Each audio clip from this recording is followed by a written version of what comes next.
बात अंधेरों की नहीं, उजालों की करनी होगी। चर्चा कांटों की नहीं, गुलाबों की करनी होगी। मोड़ दिया है जिंदगी को जिसने भी, दृष्टि चील की नहीं, हंस की करनी होगी। दर्शिता, आपकी मानसिक अस्वस्थता का कारण आपने स्वयं समझ ही लिया है कि मुझे दूसरों में दोषी क्यों नजर आते हैं। आपने अपने दिल की बात को सच्चे मन से दर्शाकर अपनी उत्तम पात्रता का परिचय दिया है। पात्र की उत्तमता शीघ्र सुधार का द्योतक है। अपनी भूल अपने ही हाथों सुधर जाए, इससे बढ़कर और क्या हो सकता है। जो जान गया कि उससे भूल हो गई फिर भी उसे ठीक नहीं करता, वह एक और भूल करता है। जिसने कारण को पहचान लिया और अपनी कमजोरी को स्वीकार कर लिया तो मानो उसका आधा समाधान खुद ब खुद हो गया। इस संसार में कोई भी पदार्थ या व्यक्ति ऐसा नहीं है जिसमें एक भी गुण ना हो। जिस आग और धतूरे को लोग जहर मानकर फेंकने योग्य समझते हैं, उस आग से वायुनाशक औषधियां बनाई जाती हैं और धतूरा सोना बनाने के रसायन में काम आता है। इसी प्रकार कोई व्यक्ति कितना भी निकृष्ट क्यों न हो, उसमें कोई न कोई विशेषता और एकाध गुण अवश्य छिपा होता है। यदि आपकी आंखों पर गुण ग्राहकता का चश्मा फिट हो जाए तो हर लघु में गुरु को, यानी हर हल्के में भारी को खोजा जा सकता है। प्रत्येक व्यक्ति में रही विशेषता एवं उपयोगिता को खोजने के लिए अपने पास गुणों को तलाशने की दृष्टि चाहिए।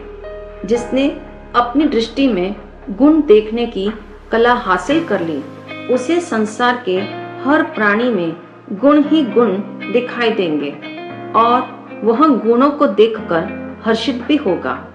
जिस प्रकार मयूर मेघ को गरजते देखकर नाच उठता है, कोयल आम की डालियों पर मंजरी लगी देखकर मधुर कुहुक करने लगती है और सपेरे की बीन बजते ही नाग उस पर फन फैलाकर डोलने लगता है, उसी प्रकार जो गुण रसिक होते हैं वे चाहे दुनिया में कहीं भी रहे किंतु गुणों की ही आकांक्षा करते हैं, गुणों को ही देखते हैं और गुणों को ही धारण करते हैं। जब कोई व्यक्ति दूसरों के दोष देखता है तो उन दोषों का आगमन देखने वाले के जीवन में होने लगता है। वे सारे दोष उसके जीवन में पिछले द्वार से प्रवेश पा लेते हैं। यह कुदरत का कानून है। जो जैसे विचार करता है वह वैसा बनता है। जो गुणों को देखता है उसके जीवन प्रांगण में मिठास, स्नेह और शांति छा जाती है।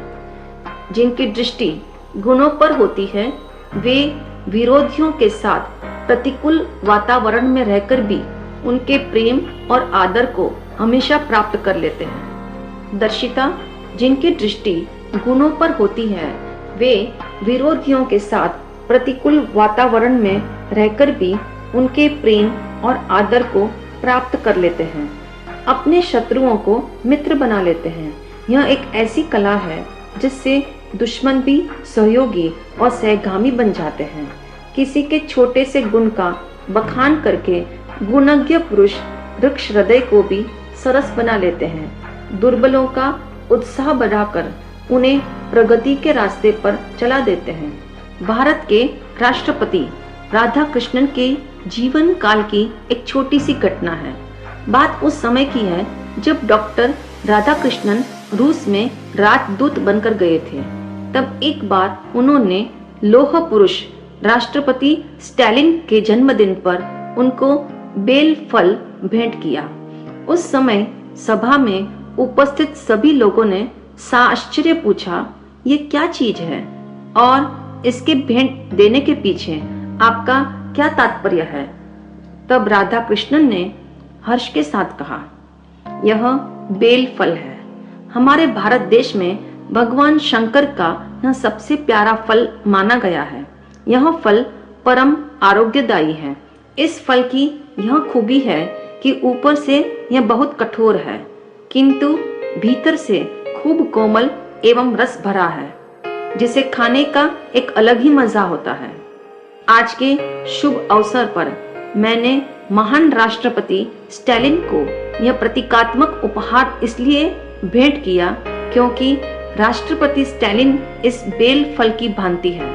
आप सभी जानते हैं वे लौह पुरुष कहे जाते हैं।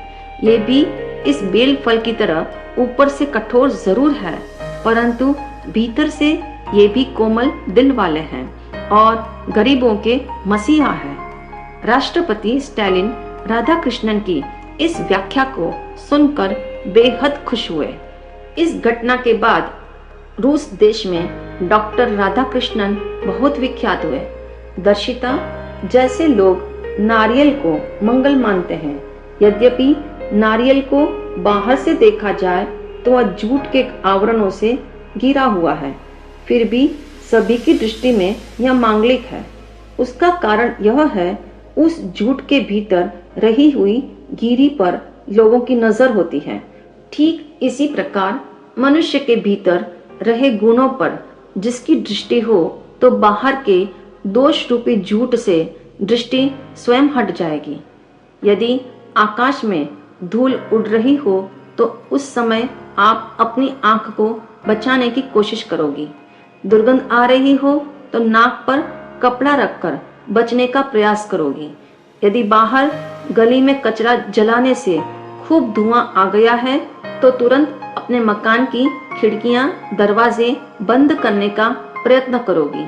उसी प्रकार यदि आपके मन को दूसरों के दोष दिखाई देते हों तो उस समय आप इस मन को सुरक्षित रखने के लिए गुणों पर दृष्टि रखनी होगी। जीवन को गुणों से सजाने के लिए सबसे पहला कदम है अपने निकट में और परिचितों में अच्छाई खोजी जाए। यदि आप अच्छाई की तलाश करोगी तो आपको अच्छाई अवश्य नजर आएगी, क्योंकि हर व्यक्ति में कुछ न कुछ अच्छा जरूर होता है।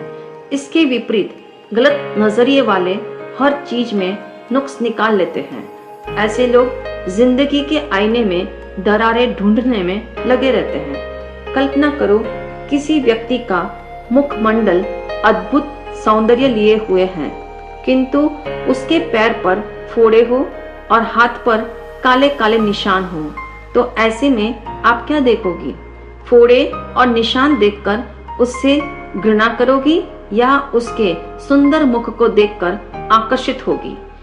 इसी प्रकार जब व्यक्ति के दोष भी दिखाई देते हों और गुण भी दिखाई देते हों, तब आप क्या देखोगी? फैसला आपके हाथ में है। यदि उसके गुण आपको अच्छे लगते हैं तो वह व्यक्ति भी आपको अच्छा ही लगेगा। जैसे किसी को धन अच्छा लगता है तो धनवान भी अच्छे लगते हैं। जिसे क्रिकेट प्रिय लगता है तो क्रिकेटर भी प्रिय लगते हैं। जिन्हें फिल्में पसंद होती हैं उन्हें अभिनेता भी पसंद आते हैं। इसलिए किसी के दोषों का नक्शा दिमाग में रखने की अपेक्षा उसके गुणों का नक्शा मन मस्तिष्क में फिट करना श्रेष्ठ है। एक इस्लामी शिक्षाप्रद कथा है। नदी के किनारे एक मुसलमान परिवार रहता था। उस घर का मुखिया बहुत धार्मिक था। घर में हो या सफर में, सुख में हो या दुख में, उदास हो या प्रसन्न, चाहे जैसी परिस्थिति हो, वह नमाज पढ़ना नहीं छोड़ता था। उसकी पत्नी भी उसी के पद चिन्हों पर चलने वाली थी, किंतु उनका पुत्र बहुत नास्तिक था। आज तक उसने न मस्जिद का मुख देखा था, न कभी नमाज पढ़ी थी। एक दिन पिता ने पुत्र को बहुत प्यार से समझाते हुए कहा, बेटा, हमें जो कुछ मिला है वह खुदा ही देता है। यदि हम उनकी इबादत नहीं करेंगे तो वह हमसे खफा हो जाएगा और जो उसने हमें दिया है वह सब छीन लेगा। इसलिए आपको कम से कम दिन में एक बार मस्जिद जाकर नमाज अवश्य अदा करनी चाहिए। पुत्र ने पिता की बात को ध्यान से सुना, किंतु एक कान से सुनकर दूसरे कान से निकाल दिया। यूं कुछ दिनों बाद उसकी माँ ने सख्ती से डांटते हुए कहा, तुम सबसे बड़े होकर यदि ऐसा करोगे तो तुम्हारे शेष भाइयों को समझाना कितना मुश्किल होगा। तुम अपने पिता की बात पर तनिक भी गौर क्यों नहीं करते हो? यह अच्छी बात नहीं है। यदि कल सुबह 5 बजे उठकर तुम नमाज पढ़ने मस्जिद नहीं गए तो मैं अन्न जल का त्याग कर दूंगी।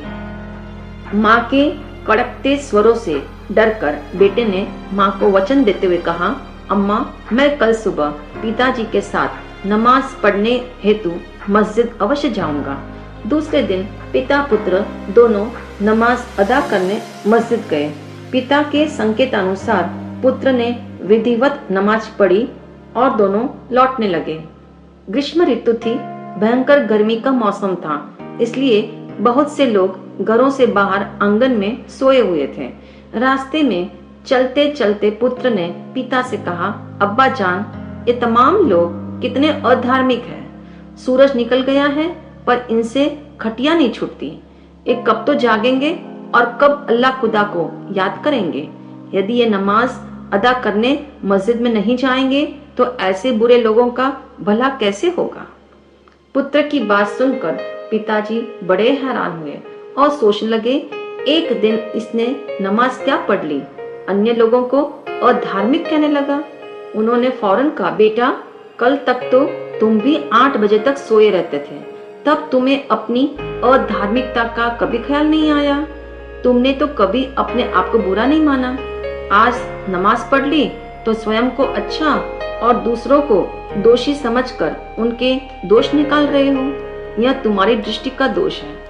तुमने अपनी नजर को दूसरों के दोष देखने में लगाया, इसलिए ऐसा कह रहे हो। हमें अपनी नजर से हमेशा अपने दोषों को देखना चाहिए और दूसरों के गुणों को देखना चाहिए। इस अवसर पर पिता ने पुत्र को एक ऐसी अमूल्य शिक्षा दी जिससे उसकी नजर का जाबिया जीवन भर के लिए बदल गया। उन्होंने कहा, बेटा, जीवन में 2 झोले सदा अपने पास में रखना, एक झोला पीछे की तरफ और दूसरा रखना आगे की तरफ। जब किसी में सद्गुण दिखाई दे तो उसे आगे के झोले में भर लेना। यदि अपने गुण दिखाई दे तो उसे भी पीछे वाले झोले में डाल देना। इसी प्रकार दूसरों के दोष दिखाई दे तो उसे पीछे वाले झोले में डाल देना और अपने दोषों को आगे वाले झोले में भर लेना। पिता की इस शिक्षा को पुत्र ने धारण किया और उस दिन से दोषों की आलोचना छोड़कर उसने गुणी जनों की प्रशंसा करना प्रारंभ कर दिया। दर्शिता, फूलों के पास कांटे भी है और सुगंध भी है। यदि आपकी दृष्टि गुणों पर है तो आप कहोगी, देखो फूल कितना सुंदर है, इसमें कितनी सुगंध है। तब आप फूलों को देखकर प्रसन्नता प्रकट करोगी। यदि दोष दृष्टि जागती है तो आप कहोगी, फूल से बचकर रहना, क्योंकि इनके साथ कितने तीखे कांटे हैं। यदि एक भी कांटा चुभ गया तो पीड़ा पैदा हो जाएगी। मनुष्य की यह विडंबना है कि वह स्वयं की आलोचना सुनना नहीं चाहता, परंतु दूसरों की किरकिरी करने में जरा भी नहीं हिचकता। यदि मनुष्य गुणज्ञ बनकर गुणों की प्रशंसा और गुणों की ही अनुमोदना करना प्रारंभ कर दे तो दोष दृष्टि से अपने आप मुक्ति मिल जाएगी। कहा भी है, दूसरों में दोष न निकालना दूसरों को उन दोषों से उतना नहीं बचाता जितना हम अपने को बचा लेते हैं।